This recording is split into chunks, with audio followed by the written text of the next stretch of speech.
Sir, restricted area. I need to see your credentials. They're on my lanyard. I'm going to the main briefing. I still need to verify them. They've already been scanned twice. Step to the side. Additional screening. That briefing starts in 2 minutes. Then you'll wait. Stay right here. Officer Marcus Webb had no idea what he just walked into. In the next 47 minutes, a Russian cyber attack would hit 3 federal agencies. 200 million Americans would have their data stolen. And the one person who could have stopped it was standing in a hallway being told to wait his turn. The quiet man in the gray suit was not some lost attendee. He was Dr. Raymond Ellis, director of the National Security Agency's Cybersecurity Division. Dr. Ellis had spent 23 years protecting America from foreign hackers. He had personally stopped 17 attacks from other countries. That morning, he was supposed to give an emergency briefing about suspicious Russian activity. The summit's security cameras caught every second of the delay. Before I continue, let me ask you something. Have you ever been stopped or questioned by someone who just assumed you did not belong? Drop your answer in the comments below. Officer Webb had no idea who he was stopping in that hallway. Dr. Raymond Ellis was 54 years old. He ran one of the most important cybersecurity teams in the entire country. He reported directly to the head of the NSA. His background was impressive. He got his PhD from MIT. He studied how to protect computer systems from attacks. He spent 23 years working in federal cybersecurity. He started as a junior analyst at the Pentagon. Then he moved up through the Department of Homeland Security, then the FBI. The NSA recruited him in 2015. In 2019, he became division director. He was the first Black American to ever hold that job. Dr. Ellis had the highest security clearance you can get. He designed a secret program called Operation Firewall. That program stopped a major Chinese attack in 2021. Most Americans never even knew it happened. That morning, he had found something scary. Russian hackers were probing 17 different government networks. He believed an attack was coming within hours. He needed to warn everyone at the summit. But Dr. Ellis liked to keep a low profile. He drove himself instead of taking a government car. He wore a simple gray suit with no badges showing his rank. People often mistook him for a junior employee. On this Tuesday morning, he just needed to get through one checkpoint. Officer Marcus Webb had been a cop for 11 years. He worked for Fairfax County Police in Virginia. Getting assigned to federal security events was seen as a good job. Webb had asked for these assignments many times. But his personnel file told a different story. Webb had 7 formal complaints against him over 8 years. 5 of those complaints came from Black or Latino professionals. Every single one happened in upscale or professional settings. The pattern was clear. He would question their credentials. He would demand extra verification. He would detain them longer than necessary. None of these complaints led to real punishment. Everyone was marked as following protocol. Let me tell you about some of these incidents. In 2019, Webb stopped a Black surgeon trying to enter a hospital parking lot. He held him for 22 minutes. The surgeon filed a complaint. It was resolved informally. In 2021, Webb stopped a Latino attorney at a courthouse. The attorney was wearing his courthouse badge. Webb still demanded to see his bar card. Webb got a written warning. It was removed from his file after 1 year. In 2022, Webb questioned a Black female Army colonel at a military event. She was wearing her uniform with her rank clearly showing. She filed a complaint. It was dismissed as a miscommunication. His fellow officers had a nickname for him. They called him Inspector General because he checked credentials so much. But now here is what made this time different. Webb had never faced someone like Dr. Raymond Ellis, and the threat waiting in that briefing room would not wait for anyone. It was Tuesday, March 14th. The time was 8:47 in the morning. The place was the Marriott Crystal Gateway Hotel in Arlington, Virginia. The biggest cybersecurity summit of the year was happening there. The NSA, FBI, and other agencies were all meeting together. 340 people attended.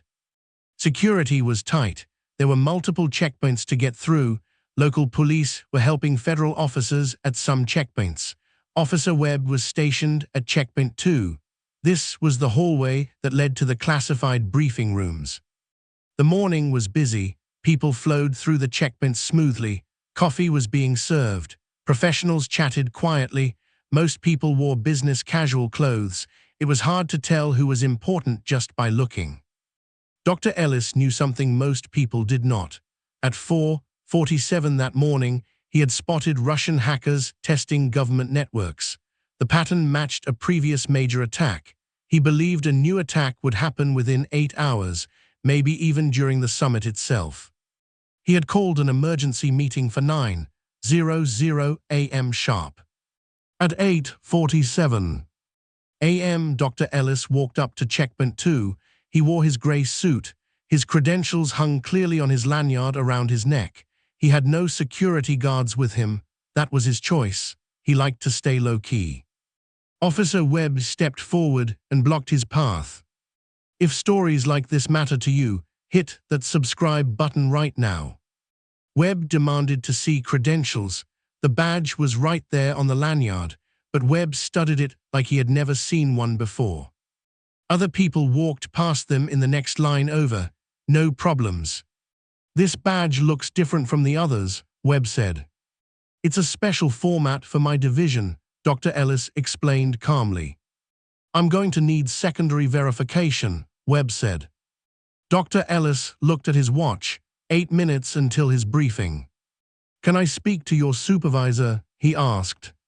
I am the authority at this checkpoint. I have an emergency briefing starting very soon. It's extremely important.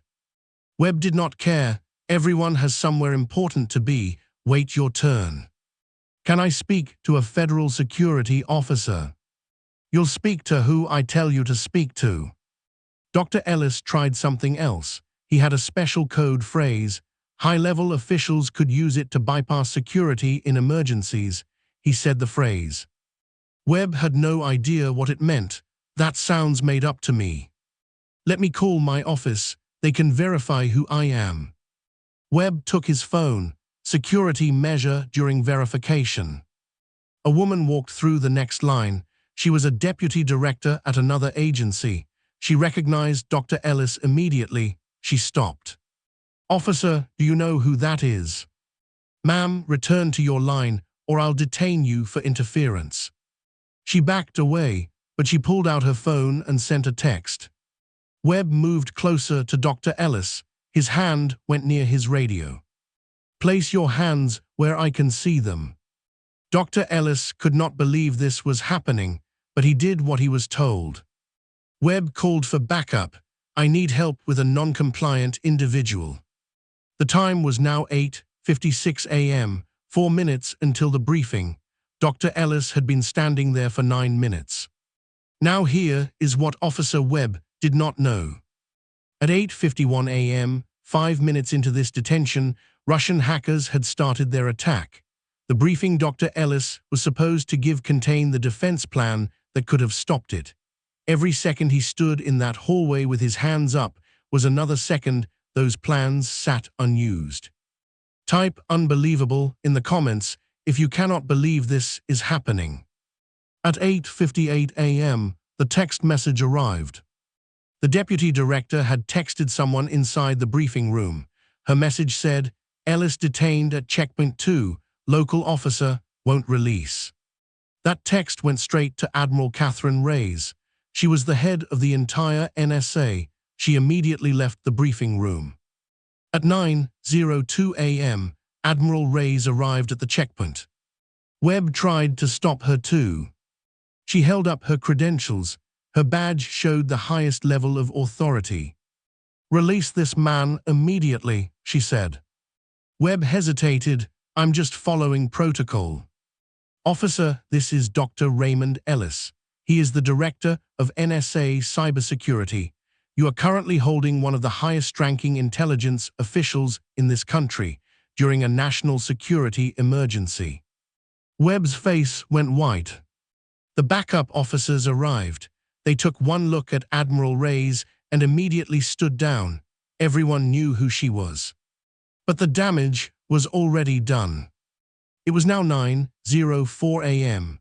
Dr. Ellis had been held for 17 minutes. The Russian attack had started at 8:58 a.m. Nobody detected it. Dr. Ellis rushed to the briefing room. He started his presentation at 9:07 a.m. Too late. By 9:07, Russian hackers had already broken into 3 agency networks. They had set up hidden access points. The defense plan Dr. Ellis was presenting could have blocked them, but the window had closed. The moment to stop the attack was 8:55 a.m. That was while Dr. Ellis stood in the hallway with his hands up. Multiple people had seen everything. The deputy director had taken photos. The hallway cameras recorded all 17 minutes. Several federal officials witnessed Webb's behavior. The backup officers had body cameras. Admiral Reyes giving the order was captured on video. Webb tried to explain himself. "I was just doing my job," he said. Then he tried another approach. He was being uncooperative. Then someone told him about the attack timeline. They explained that the attack started while he was holding Dr. Ellis. Webb went pale. His supervisor placed him on administrative leave immediately. By 9:15 a.m., Officer Marcus Webb was sitting in a conference room with federal investigators. By 9:47 a.m., the full damage of the attack was becoming clear. By 10:30 a.m., Webb's 11-year career was effectively over. But for 200 million Americans whose data was now in Russian hands, the consequences were just beginning. Wait until you hear what happened next. The whole country was about to find out exactly what Officer Webb had done. The investigations started immediately. The FBI and Department of Homeland Security both launched separate investigations. Fairfax County Police opened their own internal review. Webb was interviewed for 6 hours on the day of the incident. His story fell apart fast. Webb claimed the badge looked irregular, but video showed it was standard format for senior leadership. Webb had just never seen one because he had never encountered anyone that important before. Webb claimed Dr. Ellis was uncooperative and wouldn't explain who he was. But the video showed Dr. Ellis calmly explaining his role 4 different times in 17 minutes.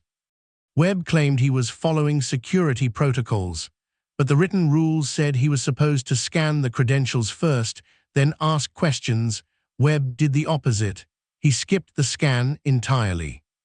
Investigators pulled Webb's complete personnel file. All 7 complaints were examined. Analysts ran the numbers. Webb detained Black and Latino professionals at nearly 5 times the rate of white professionals with the same access level. All those previous complaints that were resolved now looked like a failure by the department. The federal investigation found that Webb's actions were an unauthorized detention of a federal official. His failure to follow written protocol directly delayed the emergency response. They recommended sending the case to criminal civil rights investigators. Fairfax County moved fast. Webb was fired within 72 hours. The police chief gave a public apology. The department announced it would review all federal security assignments. The attack damage was severe. 3 agencies were compromised: Treasury, Commerce, and parts of Homeland Security.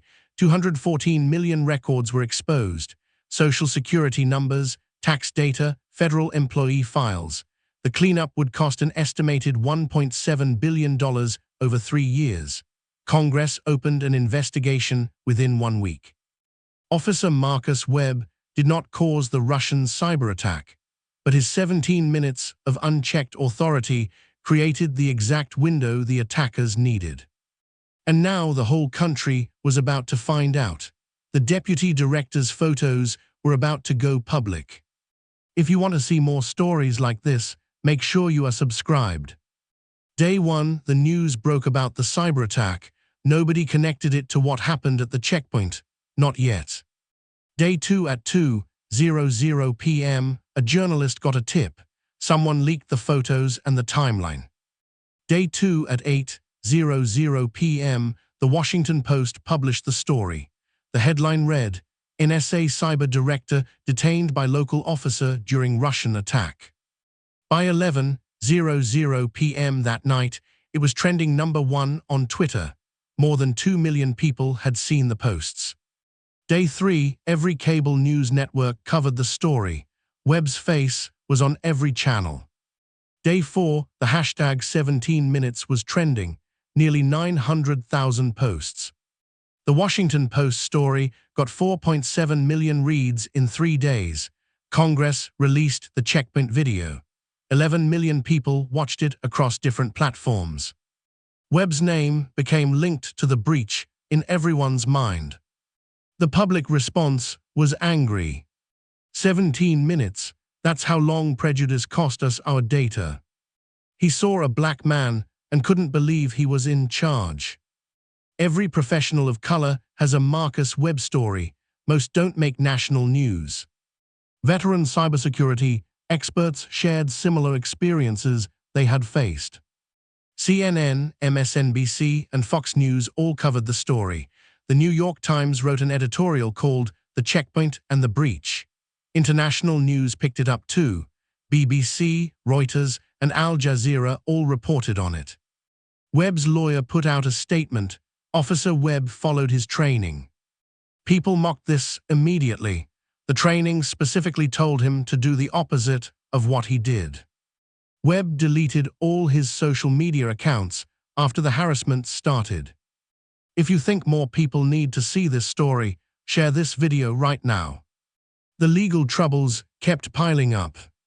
The Department of Justice Civil Rights Division opened an investigation. They looked at whether there was a pattern of discrimination. Webb was personally named as a subject.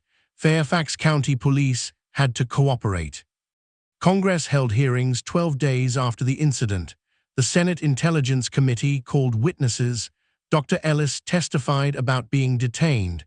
They played the full video on national television. Webb was ordered to appear. He refused to answer questions using his Fifth Amendment rights. The Justice Department considered federal criminal charges. In the end, they decided there was not enough proof that Webb intended to violate civil rights. The state also reviewed the case for possible charges. No criminal case was filed.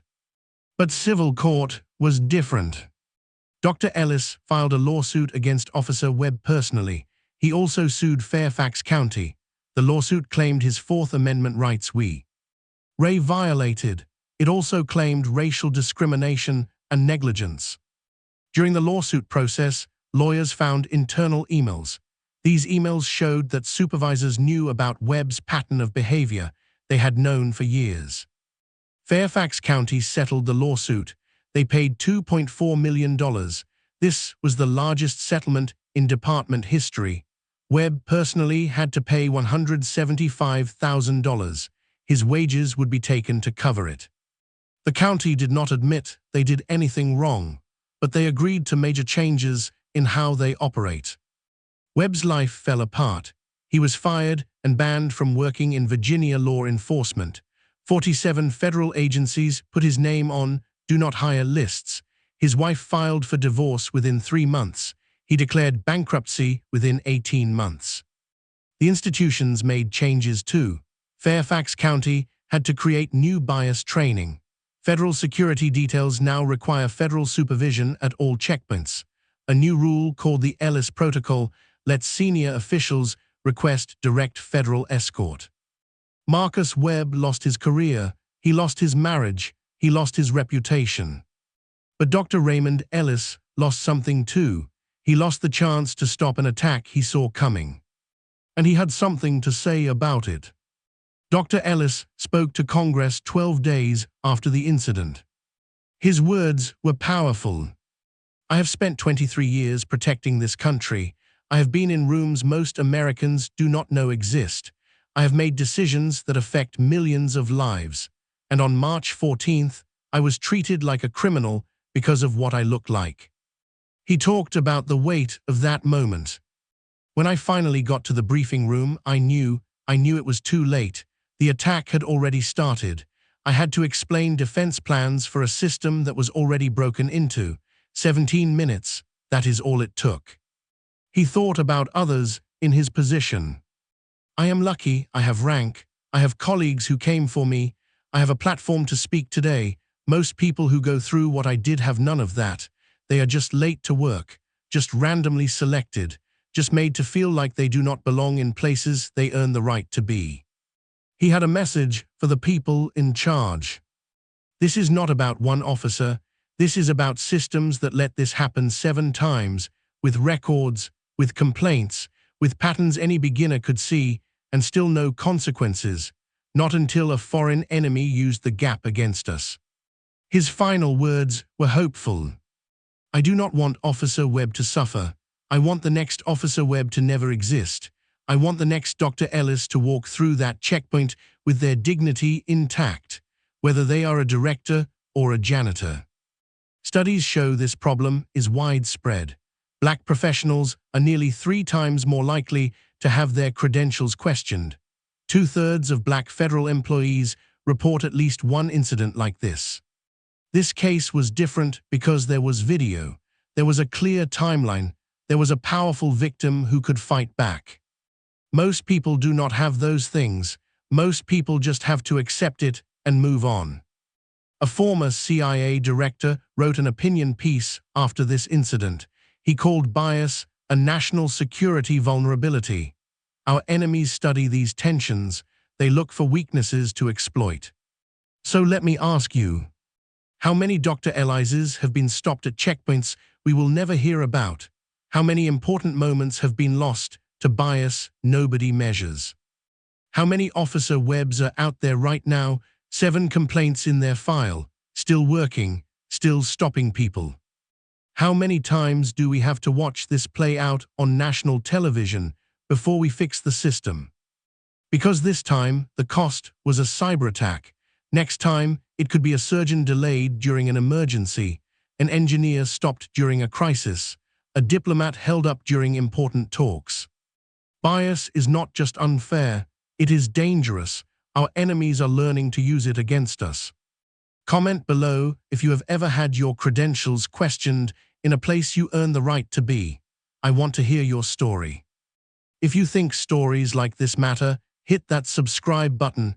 We are going to keep exposing these patterns. We are going to keep demanding better. We are going to keep fighting for accountability. This is not just about one officer or one director. It is about all of us.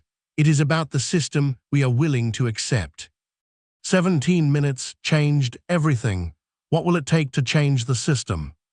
See you in the next one.